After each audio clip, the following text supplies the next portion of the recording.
Բարելույս բարեկամներ, շարունակում ենք մեր շարքը ներկայացնելու քաղաքացիական պայմանագիր կուսակցության նախընտրական ծրագիրը եւ ես այսօր ուզում եմ եւս մեկ անգամ խոսել մեր սահմանամերձ բնակավայրերում եւ այլ գյուղական բնակավայրերում կառուցվող տների ծրագրի մասին եւ մեկ նախընտրական ծրագրի 95-րդ կետում նշել ենք, որ 3000 նոր տան կառուցում սահմանամերձ եւ այլ գյուղական բնակավայրերում խոսքը մեր արդեն հայտնի 16 միլիոնների ծրագրի մասին է։ Դուք գիտեք, որ մենք վերջերս այն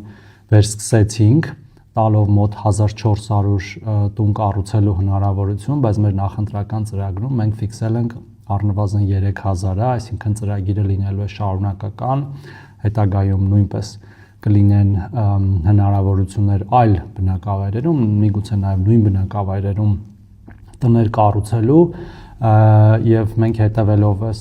ծրագրի ընթացքին արդեն որոշումներ կկայացնենք ու սա ընդհանրապես համարել ենք մեր ամենալայնածավալ բնակարանաշինական ծրագրերից մեկը, որոնք փոխում են թե կոնկրետ մարդկանց կյանքը եւ թե մեր համայնքների պատկերը ըստ էության։ Սա կրկին շարունակական է լինելու, խնդրում եմ տարածել տեսանյութը, որպեսզի բոլորը տեսնեն, թե ինչ լավ ծրագրեր ենք անելու ապագա 5 տարում։ Շնորհակալություն։